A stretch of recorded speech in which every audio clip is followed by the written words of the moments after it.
Wilaya ya Serengeti masoko yalianza tarehe 14 mwezi wa kwanza na mpaka leo kufikia tarehe 23 mwezi wa 3 tunaelekea ukingoni. Wakulima wa zao la tumbaku wilaya ya Serengeti wamejaribu kuboresha kilimo kwa msimu 2024 na 2025. Ukilinganisha na msimu mwaka jana,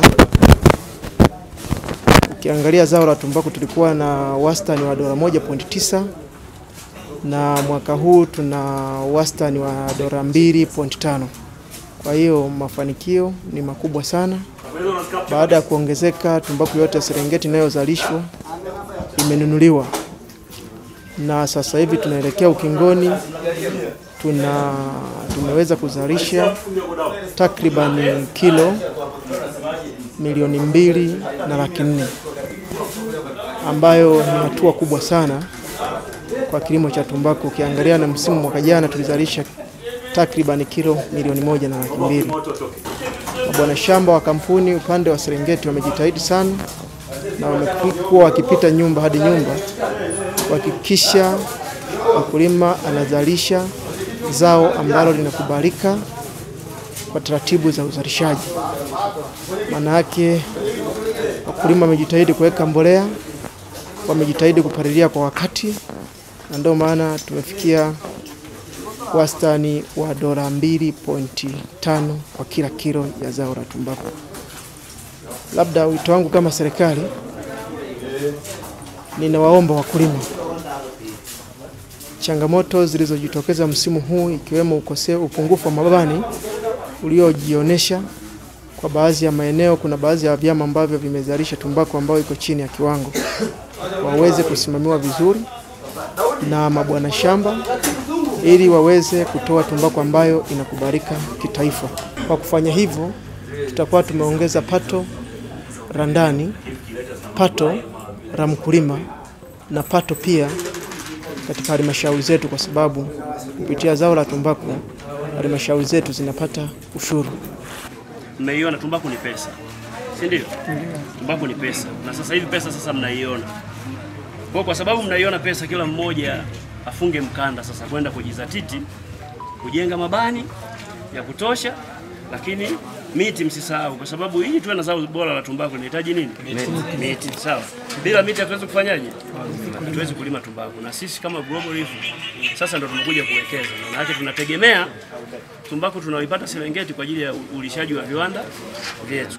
Na kama ambavyo mnaona siku ya leo tupo kwenye siku yetu ya mwisho ya kufunga masoko hapa Serengeti. Kikubwa kwanza nipende kutoa shukrani kwa wakulima wote wa zao la tumbaku Serengeti. Tumeweza kufanya masoko yetu vizuri kwa ushirikiano mkubwa, sisi kama kampuni pamoja na wakulima. Huu ulikuwa ni msimu wetu wa kwanza, lakini msimu ambao napenda kuita ni msimu wa mafanikio kwetu sisi, kwa sababu cha kwanza tumeweza kufikia malengo yetu ya ndani ambayo kampuni tulijiwekea kwa zao la tumbaku hapa Serengeti, na mpaka hii leo tuliweza kupata taarifa za kibenki, na ni kwamba vyama vyetu vyote vimeweza kumaliza mkopo na vimeweza pia kulipana. Moja ya changamoto ambayo tumeiona, changamoto kubwa sana ni ipo kwenye michanganyiko, pale ambapo mkulima pengine kwa makusudi, kwa kujua ama kwa kutokujua, anachanganya tumbaku madaraja, ikiwa na maana ya kwamba anachanganya daraja la chini na daraja la juu. Tumeweza kutoa elimu kwa wakulima waweze kutuelewa, na msimu unaokuja tutaweka elimu zaidi kwenye eneo hili ili tuweze kuwa na mwendelezo bora wa zao la tumbaku hapa Serengeti. Mpaka sasa tumefanikiwa kununua kilo 1,000,000 za tumbaku zenye thamani ya zaidi ya dola 2.5, na kiujumla hayo ndo malengo yetu, kilo 2,000,000, kilo 1,000,000, na lengo ambalo sisi tumefanikiwa. Kwa mfano masoko yamefunguliwa tarehe 25 mwezi Januari. Kufikia tarehe 21 mwezi wa 3 tukaambia tufunge masoko. Ni takribani miezi miwili. Lakini muda wa miezi miwili kwa wilaya ya Serengeti tumbaku ni nyingi hautoshi. Basi kwa tunaomba serikali kwa kushirikiana na mkoa wa wilaya watuongezee muda angalau masoko yao yanafungwa mwezi wa 4. Mwezi wa 4 wakulima watakuwa wamemaliza masoko yao na tumbaku zao. Lakini unapoweka muda mfupi, mazao ya wakulima wa tumbaku litakuwa linabaki majumbani, kitu ambacho wakulima hawatapata tija, watapata hasara sana. Serikali iliangalia hilo kwa jicho la huruma. Kwa msimu mmoja ambao nimekuja kufanya kazi na kampuni ya Global, yani hiyo kampuni imekuja kuonekana ni kampuni moja bora sana. Moja, kwanza masoko yake inasimamia vizuri, ununuzi wake ni mzuri, madaraja hao wateuzi wa madaraja wanafanya kazi vizuri, management kwa jumla ni management nzuri mno sana. Meneja masoko amekuja kutusababishia, mfano mdogo mimi.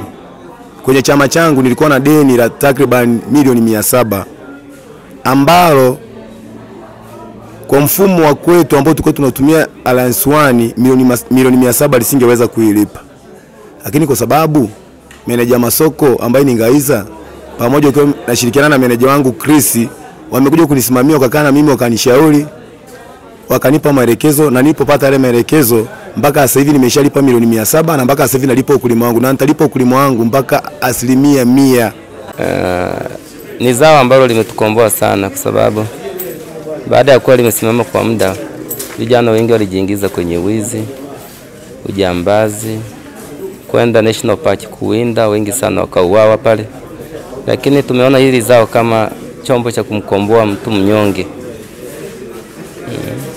Vijana walikuwa wanaishi kwenye nyumba za makuti, sasa wanajenga nyumba.